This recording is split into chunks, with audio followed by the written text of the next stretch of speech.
গত এক সপ্তাহে উল্লেখযোগ্য পরিমাণে কমে গেছে দেশে আসা প্রবাসী আয়। ১৯ থেকে ২৪ জুলাই ৬ দিনে দেশে প্রবাসী আয় এসেছে ৭,৮০,০০,০০০ মার্কিন ডলার, যা চলতি মাসের প্রথম ১৮ দিনের প্রতিদিনের গড় প্রবাসী আয়ের চেয়েও কম। কেন্দ্রীয় ব্যাংকের প্রবাসী আয় সংক্রান্ত হালনাগাদ প্রতিবেদন থেকে এ তথ্য পাওয়া গেছে। বাংলাদেশ ব্যাংকের তথ্য অনুযায়ী গত বছরের ১ থেকে ২৪ জুলাই দেশে বৈধ পথে প্রবাসী আয় এসেছিল ১৫৮,৬০,০০,০০০ ডলার। চলতি বছর একই সময়ে রেমিটেন্স এসেছে ১৫০ কোটি ডলার। নগদের কাছে সব গ্রাহকই প্রিয়, তাই তো সারা দেশে ক্যাশ আউট চার্জ সবচেয়ে কম।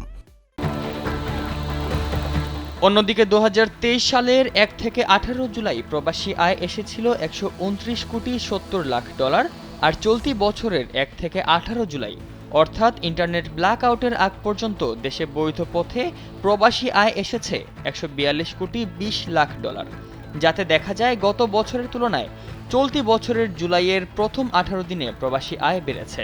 প্রতিদিনের হিসেবে যা দাঁড়ায় গড়ে ৭,৯০,০০,০০০ ডলার।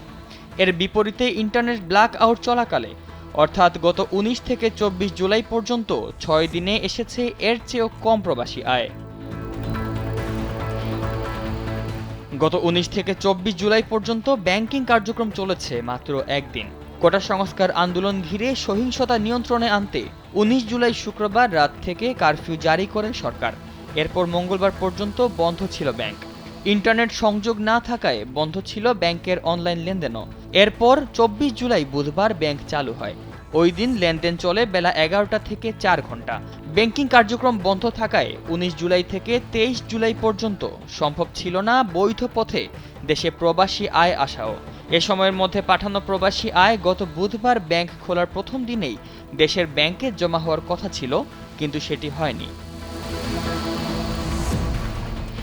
কেউ বিদেশ থেকে প্রবাসী আয় পাঠিয়ে থাকলে ব্যাংকগুলো তা ২৪ ঘন্টার মধ্যে বিতরণ করতে বাধ্য। কিন্তু সংশ্লিষ্ট দেশের প্রবাসী আয় প্রেরণকারী রেমিটেন্স হাউসগুলো এ আয় ধরে রাখলে তা দেশে আসতে কিছুটা সময় লাগতে পারে বলে জানান বাংলাদেশ ব্যাংকের কর্মকর্তারা। ইন্টারনেট বন্ধ থাকায় ৫ দিনে যত প্রবাসী আয় পাঠানো হয়েছে তা আগামী রোব বা সোমবার আসবে বলে আশা করছেন সংশ্লিষ্টরা। যদি না আসে তাহলে বুঝতে হবে প্রবাসী আয়ে একটা ধাক্কা লেগেছে, যা অর্থনীতিকে আরও চাপে ফেলে দেবে বলে জানান মিউচুয়াল ট্রাস্ট ব্যাংকের ব্যবস্থাপনা পরিচালক সৈয়দ মাহবুবুর রহমান। বাংলাদেশ ব্যাংকের হিসেবে ২০২২-২৩ অর্থ বছরে দেশে ২,১৬১ কোটি মার্কিন ডলার প্রবাসী আয় এসেছিল, আর গত ২০২৩-২৪ অর্থ বছরে প্রবাসী আয় এসেছে ২,৩৯১ কোটি মার্কিন ডলার। এ নিয়ে একটি প্রতিবেদন প্রকাশ করেছে প্রথম আলো অনলাইন। আশফাক আদি, কালবেলা।